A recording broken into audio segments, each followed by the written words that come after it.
दोस्तों, मैं हूं मोहम्मद अली जिन्ना। मेरे ही कारण भारत पाकिस्तान बंटवारा हुआ था।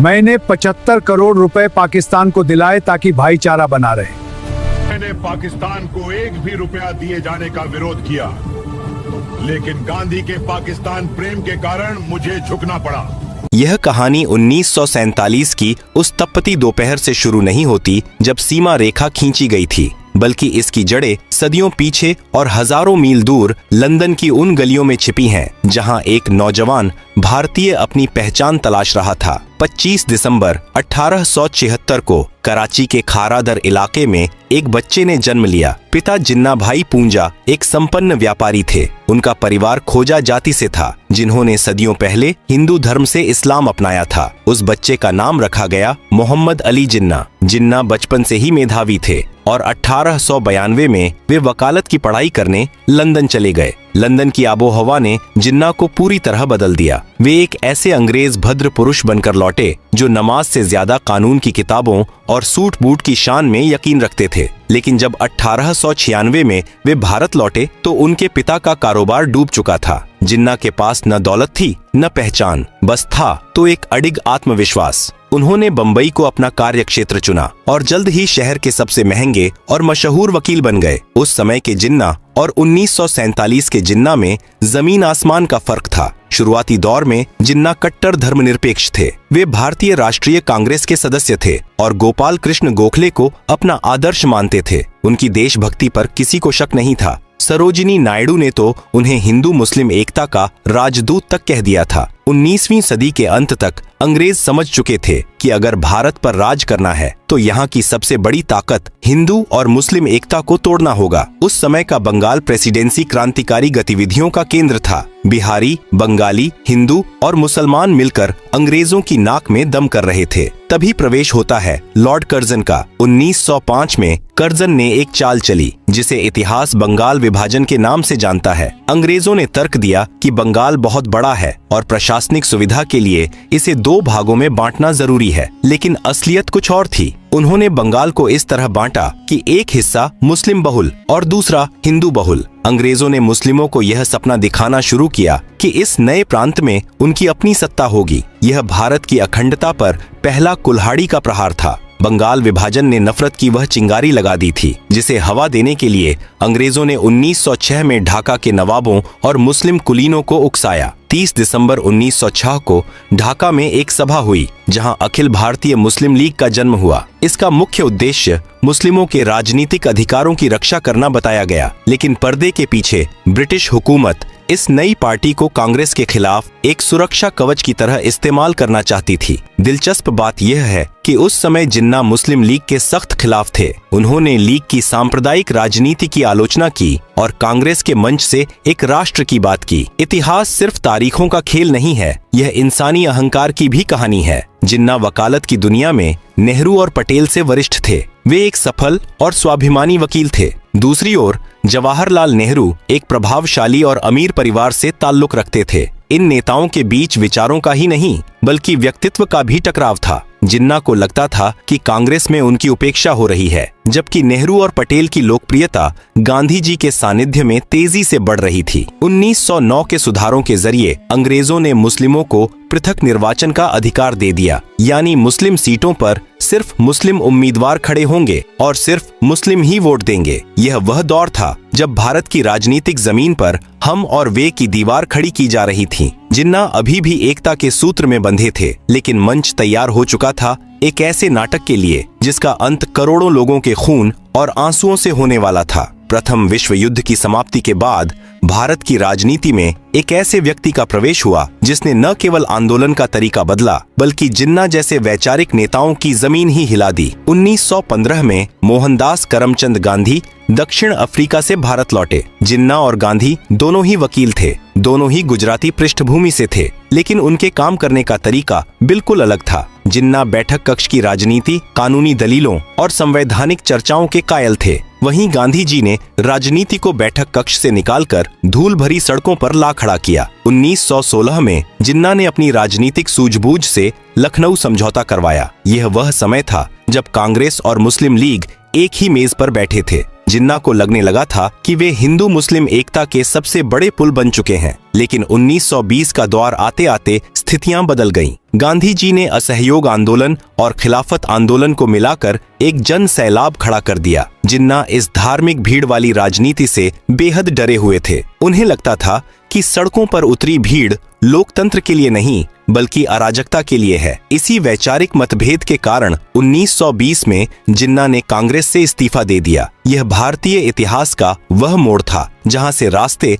हमेशा के लिए अलग हो गए। कांग्रेस छोड़ने के बाद जिन्ना राजनीति में हाशिए पर चले गए। उन्हें लगा कि गांधी की आंधी में उनकी दलीलें खो गई हैं। हताश होकर वे लंदन चले गए और वहीं अपनी वकालत करने लगे। लेकिन भारत में मुस्लिम लीग का भविष्य धुंधला रहा था। 1930 के दशक में अल्लामा इकबाल और लियाकत अली खान जैसे नेताओं ने जिन्ना को वापस आने के लिए मनाया। जिन्ना को समझ आ गया था कि भारत की भावी राजनीति में अगर अपना वजूद बचाना है तो उन्हें मुस्लिमों का एकमात्र प्रवक्ता बनना ही होगा। वे भारत लौटे, लेकिन इस बार उनके हाथ में सुलह की चिट्ठी नहीं बल्कि पृथक पहचान का झंडा था। 1935 के भारत सरकार अधिनियम के बाद 1937 में प्रांतीय चुनाव हुए। ये चुनाव भारत के इतिहास में निर्णायक मोड़ साबित हुए। कांग्रेस ने जबरदस्त जीत हासिल की, जबकि मुस्लिम लीग को मुस्लिम सीटों पर भी करारी हार का सामना करना पड़ा। जिन्ना को उम्मीद थी कि संयुक्त प्रांत में कांग्रेस उनके साथ मिलकर सरकार बनाएगी, लेकिन जीत के नशे में चूर कांग्रेस ने लीग के साथ सत्ता साझा करने से इनकार कर दिया। कांग्रेस का तर्क था कि वे खुद ही मुस्लिमों का प्रतिनिधित्व करते हैं, इसलिए उन्हें लीग की जरूरत नहीं है। इस एक इनकार ने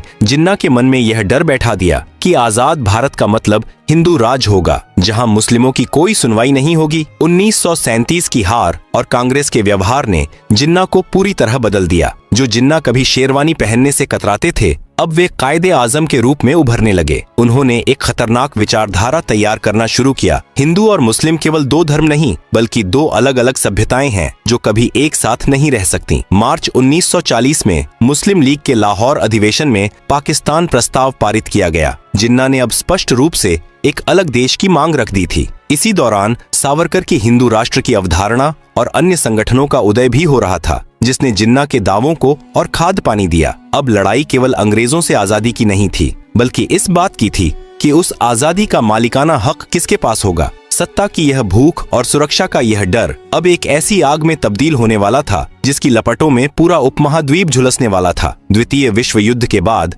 ब्रिटेन की कमर टूट चुकी थी। लंदन में सत्ता बदली और लेबर पार्टी के क्लेमेंट एटली प्रधानमंत्री बने। वे जल्द से जल्द भारत को आजाद कर यहाँ के सिर दर्द से छुटकारा पाना चाहते थे, लेकिन भारत के भीतर नेहरू और जिन्ना के बीच की खाई अब इतनी गहरी हो चुकी थी कि उसे पाटना नामुमकिन लग रहा था। ब्रिटिश सरकार ने 1946 में 3 मंत्रियों को भारत भेजा, जिसे मंत्रिमंडल मिशन कहा गया। इनका उद्देश्य था बिना विभाजन के आजादी का रास्ता निकालना। मिशन ने एक अनूठा समूह प्रणाली सुझाया। भारत को 3 हिस्सों में बांटा जाना था। 2 समूहों में मुस्लिम बहुल इलाके थे, जबकि एक में हिंदू बहुल। जिन्ना ने इस योजना को मान लिया क्योंकि उन्हें इसमें एक छोटा पाकिस्तान दिखाई दे रहा था। नेहरू भी शुरू में राजी हुए, लेकिन एक प्रेस वार्ता में उन्होंने कह दिया कि भविष्य में इन समूहों की बनावट बदली जा सकती है। जिन्ना को लगा कि नेहरू उन्हें धोखा दे रहे हैं और आजाद भारत में कांग्रेस अपनी बहुमत के जोर पर समूह प्रणाली खत्म कर देगी। जिन्ना ने तुरंत अपना समर्थन वापस ले लिया। अब जिन्ना के पास केवल एक ही रास्ता बचा था, शक्ति का प्रदर्शन। 16 अगस्त 1946 यह भारतीय इतिहास का सबसे काला दिन था। जिन्ना ने प्रत्यक्ष कार्यवाही दिवस का आह्वान किया। उनका संदेश साफ था, अगर संवैधानिक तरीके से पाकिस्तान नहीं मिला तो हम इसे लड़कर लेंगे। बंगाल में उस समय मुस्लिम लीग की सरकार थी और हुसैन शहीद सोहरावर्दी मुख्यमंत्री थे। उस दिन पुलिस को छुट्टी पर भेज दिया गया और दंगाइयों को खुली छूट दी गई। कोलकाता की सड़कों पर वह हुआ जिसे सोचकर आज भी रूह कांप जाती है। अगले 72 घंटों में 5000 से ज्यादा लोग मारे गए। यह हिंसा नोआखाली और फिर पूरे बिहार और पंजाब में फैल गई। लाशों से लदी ट्रेनें और जलते हुए गांव इस बात की गवाही दे रहे थे कि अब साथ रहना संभव नहीं है। दंगों के बीच अंग्रेजों ने एक अंतरिम सरकार बनाई, जिसमें नेहरू प्रधानमंत्री और लियाकत अली खान वित्त मंत्री बने। यह सरकार नहीं बल्कि एक युद्ध क्षेत्र था। लियाकत अली खान ने वित्त मंत्री के रूप में नेहरू के हर फैसले में अड़ंगा लगाना शुरू किया। वे फाइलों को रोक देते थे और कांग्रेस के मंत्रियों को सहायक तक भर्ती करने के लिए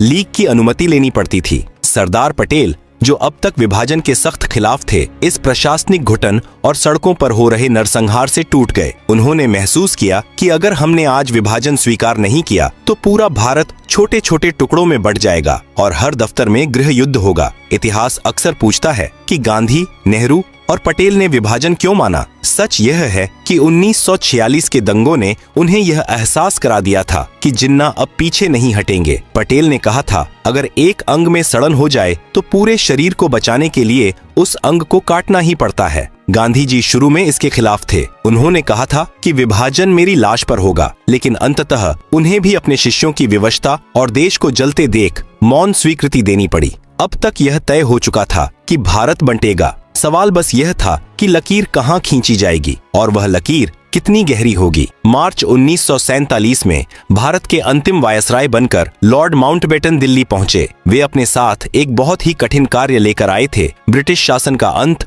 और सत्ता का हस्तांतरण। माउंटबेटन ने आते ही समझ लिया कि देश की नसों में सांप्रदायिकता का जहर इतनी तेजी से फैल रहा है कि अगर जल्द ही उपचार नहीं किया गया तो पूरा भारत एक लावारिस लाश बन जाएगा। मूल रूप से अंग्रेजों ने भारत छोड़ने की तारीख जून 1948 तय की थी, लेकिन माउंटबेटन ने इसे 10 महीने पहले खिसकाकर 15 अगस्त 1947 कर दिया। माउंटबेटन को डर था कि अगर वे रुके तो दंगों की आग ब्रिटिश सैनिकों को भी अपनी चपेट में ले लेगी। तभी प्रवेश होता है सिरिल रेडक्लिफ की, जो एक ब्रिटिश वकील थे और जिन्हें इससे पहले कभी भारत आने का अनुभव नहीं था। उन्हें केवल 5 हफ्ते का समय दिया गया ताकि वे दुनिया के सबसे जटिल भूगोल पर एक लकीर खींच सकें। रेडक्लिफ ने बंद कमरों में पुराने नक्शों और जनगणना के आंकड़ों के आधार पर कलम चलाई। उन्होंने यह भी नहीं देखा कि उनकी खींची लकीर किसी का आंगन 2 हिस्सों में बांट रही है या किसी के खेत को दूसरे देश में डाल रही है। पंजाब और बंगाल, जो कभी भारत के फेफड़े थे, उन्हें बेरहमी से चीर दिया गया। विभाजन केवल जमीन का नहीं था, वह भावनाओं,